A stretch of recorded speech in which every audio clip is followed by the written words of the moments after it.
Good. Good. Good morning. We are on Yud Amud Bet. That's what we got to. At least I got to. Whoever else is with me. I just want to add one thing. I know, like I said yesterday, I was kind of saying that, maybe people are a little lost. I mean, even if technically I could or should, I wasn't sure if I'd go slower or how I should do it, but just you should know that either way, eventually the best way to gain when you learn Gemara is both by preparing and reviewing. I mean, eventually, the way it goes in yeshiva is that you don't even end up going to shir always, meaning at the end, the goal is to be able to learn on your own, so to speak. I mean, shir is good to help you, maybe it helps to add to the learning, but one should not assume, at least long term, that the shir is not supposed to be like a crutch. We shouldn't get dependent on it. Like, let's say, like a guy is learning to ride a bike. He's not going to spend his whole time always just riding a tricycle. So the point is that either way, if the Gemara seems a little complicated, okay, that's a good thing, meaning that it should be a way to encourage us to review, to prepare, and then hopefully little by little, the goal is to try to the Gemara is like a language, a new language, on a speak, a way of thinking or everything. Our hope should be to be able to little by little get more and more used to the language and everything, so that you'll be able to, you could start with using Art Scroll, but that I think should be our goal little by little, Bezat Hashem, and especially position one to learn with your children. It's I think it's a important point. Okay, now we're on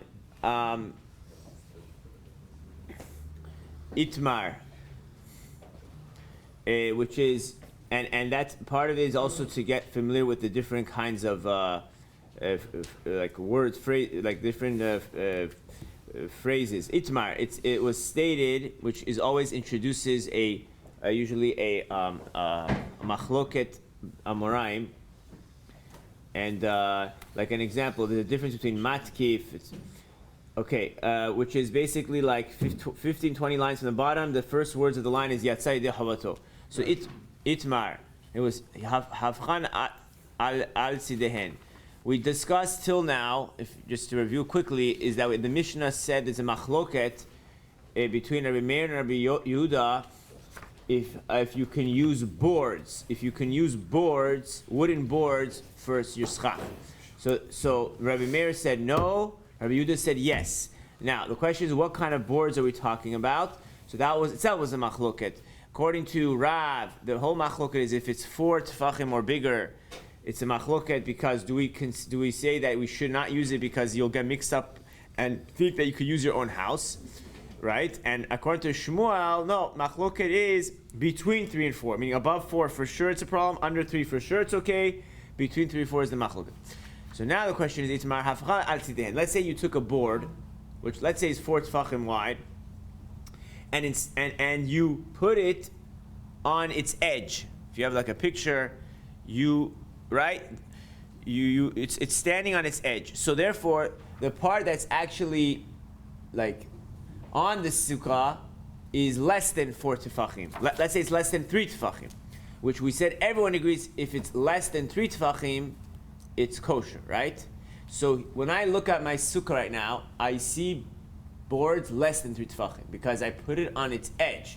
If I would put it on its regular flat way side, so then it would be, let's say, more than 4 tefachim, and that would be, let's say, pasul. But now I put it on its edge, so now I see less than. So the question is that kosher or not?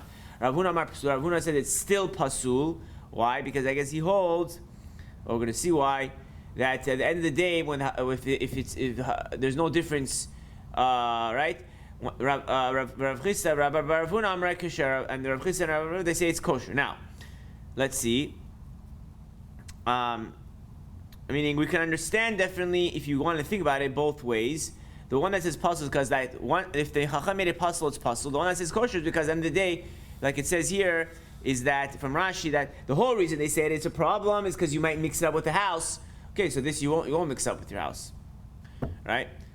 One time Rav Nachman went to Surah. So the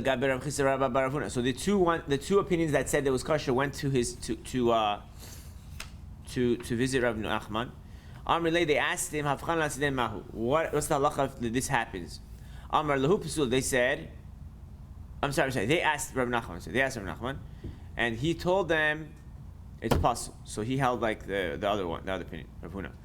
Why? So it says why. We look at it as spits of metal. In other words, like we said, we don't. Once the Chacham made it pasul, so it became like pasul schach, like a piece of metal which is totally pasul. Doesn't matter how you put it. So this too. Amar lahu Rav Huna. So I guess Rav Huna heard the discussion. He was there. He told them when he heard what Rav Nachman said. He told them, "Lo amri lechu amri kavati." Didn't I tell you? They translate it here as didn't I tell you that Rav Nachman would say like me? Meaning, I guess like they already had the discussion, and Rav Huna had told them that Rav Nachman is going to agree with me. So Amrulay, they told him that. Meaning, so he's kind of asking them, why did you bother asking him? Amrulay, they told him, Umi Amarlan Mar Tama. What do you mean? What Umi Amarlan Mar Tama? Did Master? I mean, did you ever tell us something before, like a reasoning? And we didn't accept it from him. Meaning they're kind of saying here that the reason why we're asking Rav Nachman is because you didn't tell us your reasoning. If we would have told us the reason, then we would have accepted it. Right? That's what they're telling him. Amar lahu, he told them back, what do you mean? You didn't ask him for a reason. Did you ever ask? So they're telling us that we would have accepted if you told us reason, and he's telling them, but you never asked me. Now it's very interesting. Says, did you ever ask me for the reason? So what kind of you don't see this often, this kind of discussion, but okay. So it says here the halacha is like, it seems like that it's pasul, like Rav Nachman. Okay, Leva Misayele. Let us try to support Rav Nachman and Rav Huna from the following Braita. A sukkah that is not big enough to fit a person's head and most of his body and his table. So that's this minimum size of a sukkah. So let's say it's smaller, which is 7 by 7 tefachim. So let's say it's smaller. It's smaller. Ocean if it's above pirza kadesh zakir bav gidi bevat rosh. Ocean if it's means, or there is a hole, there was a breach. That means the sukkah, the sukkah, I think that means on the bottom of one of the walls, there was a hole. They got a hole big enough for a young goat to translate as bolt through. Okay, basically to run through, whatever, and that means that there's at least a 3 tefachim hole on the bottom of one of the walls.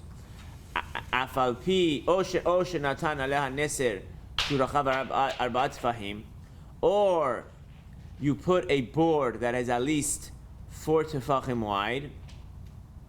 So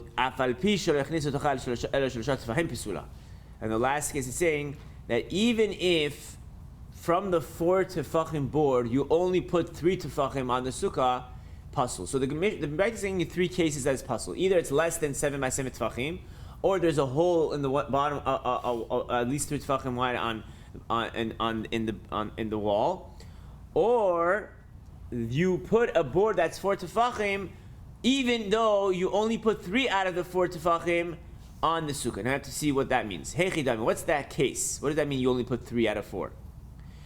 We're going to assume right now it means that, like we were talking about the whole time, that you turned it, you put it on its side, and the side is 3 tefachim.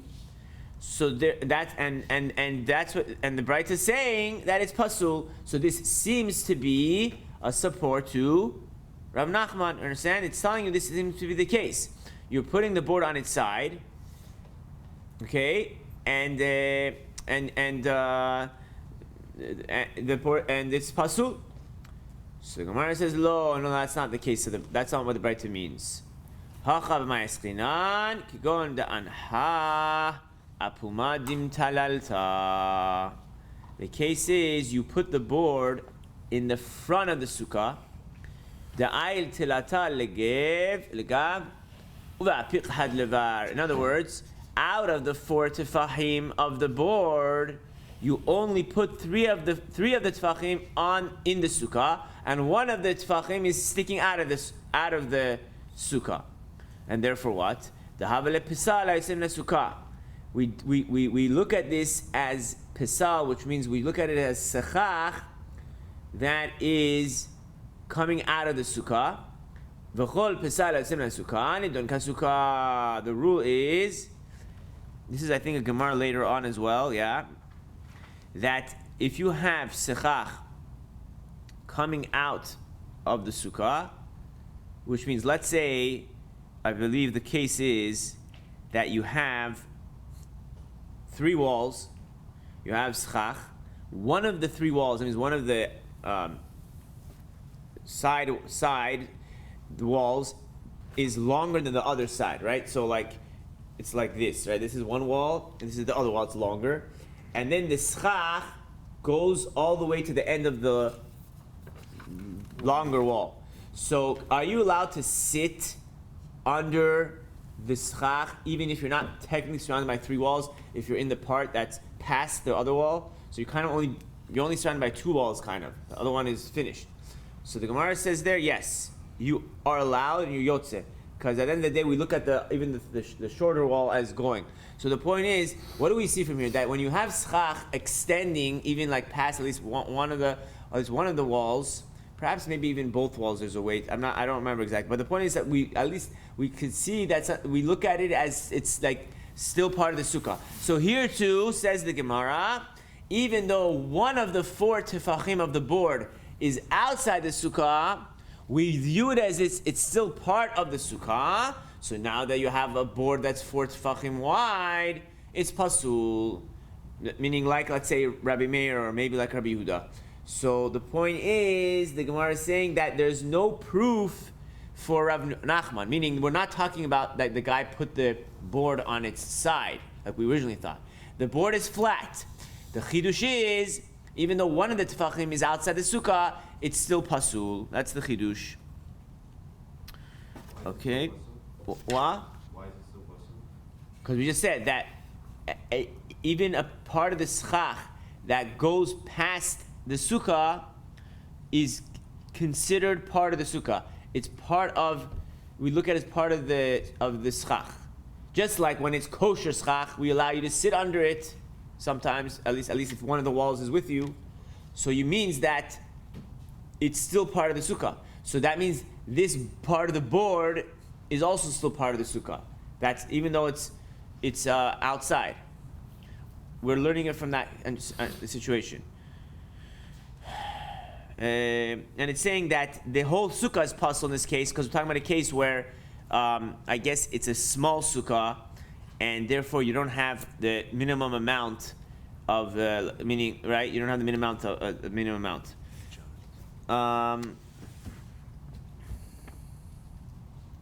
Okay. Fine. Okay, we finished the Amud and we got to the Mishnah. Are we good? I guess we can.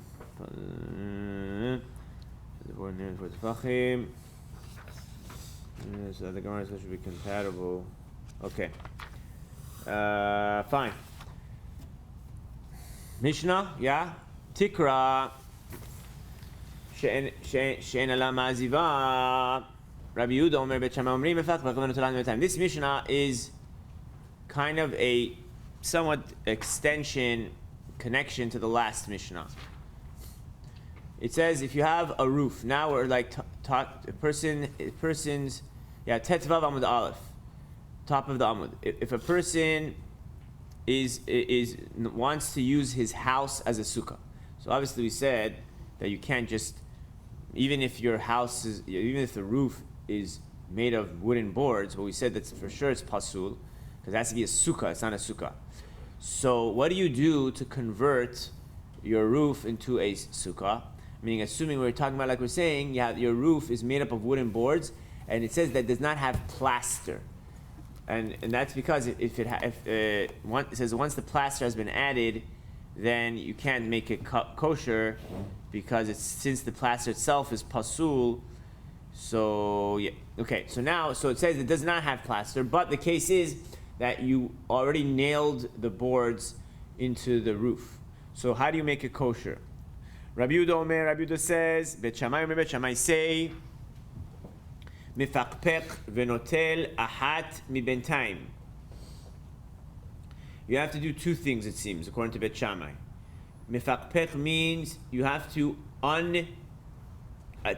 detach the boards from the roof. It means you have to take out the nails, and some say you also have to shake the boards a little. I think some machlok, you have to also, yeah. But the point is you have to somehow prepare those boards, right? And plus, you have to take out every other board and fill it, it seems, we'll see, with kosher schach. Okay? So according to Bet Shammai, you have to do two things. You have to detach the boards, and also take out every other board and put schach. Bet Hillel say no. Mefakpek or notel ahad mibentaim. You have to do only one of the two. Either take out the nails and shake it a little, or take out every other board and put schach. Meaning you don't have to do both. We'll have to see why. Okay. Rabbi Meir says notel ahad mibentaim mefakpek. You only do one of the two. Meaning, it potentially is saying, how did we learn this? That even according to Bet Shammai, I think he's saying, we're going to see that he's trying to say that everyone agrees, everyone holds that the only thing you can do is take out every other board and put schach. You cannot, it doesn't help you to take out the nails and stuff. Okay.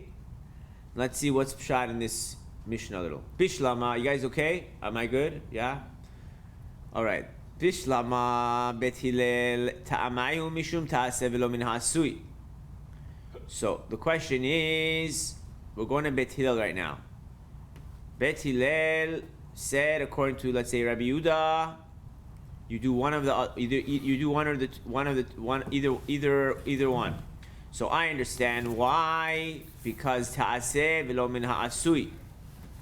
Because the problem of a roof, the problem of your roof of your house, is the concept of ta'aseh velo min ha'asui, which means if you make a sukkah in the wrong way, let's say the classic case is what? Let's say there's a Mishnah, I think later on, that you have a stack of hay, a huge stack of hay, that is big enough to be your sukkah. That means you want to use the entire stack of your sukkah. That means the walls will be your hay, the roof will be your hay, because it's kosher.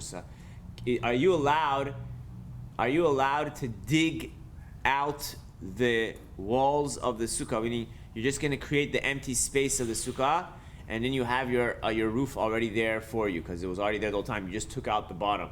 So that's called ta'aseh nasui. No, because you have to actively make the schach, make the sukkah. The ikar is the schach. You have to actively, not passively. It's there already by itself. So the problem of this house, let's say, is what? That you made this, the house is not kosher. Now you want to say, okay, I'll just think that I want to make this now. I want this to be my sukkah. Well, just thinking is not enough, because you didn't do anything. Just thinking that it's passive. You got to actively do something to make it, because technically, again, remember, the boards are kosher schach. It's just that it was put for the purpose of a house, so that's the problem. Maybe the nails also, but the point is that you're gonna. So you might think, okay, it's enough just to think that it's now at my sukkah. It's not enough. You have to do something active. So that's why Bet Hillel says you got to do one of two things: either move the boards a little, or let's say at least take out the nails, which is an action, or move the boards. That's what. Or you take out every other board and put schach. Now, why is that enough? Because then I guess you're not relying on the boards. You're relying on the schach. And the only question is going to have to be is like, okay, but it's 50-50. So l'chora, you usually need, I think, a majority. But they explain here that we're talking about a specific case that like we said before, the case is where basically the boards only go up to less than 4 amot from the sides of the house, so you could call it dofen akuma. And then you have at least 7 or more tefachim of kosher schach in the middle. The point is, what you're really doing at the end is you're just actually creating a kosher sukkah in the middle of your house, and then the sides are your walls. That's really what it means according to the understanding, at least according to one understanding, what it means when you take out every other board. But in general, you need a majority of schach, of kosher schach. The point is, though, that we understand why, according to Beit Hillel, one either way is good. But is not nail is not mikabel too?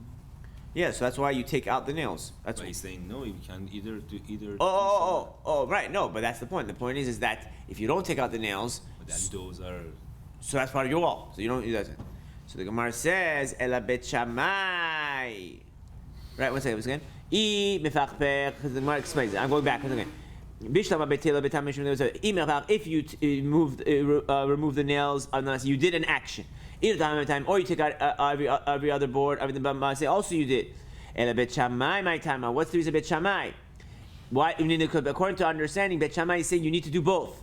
If the problem with Bet Shammai is because of bechadasagi, then l'chora you should agree to Beit Hillel. Well, one is enough. If Can you go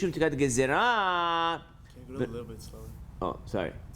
So the point is that if according to Bet Shammai the problem is ta'aseh v'lo min ha'asui, like we just said, because you're not doing anything active, so then one of the two ways should be enough.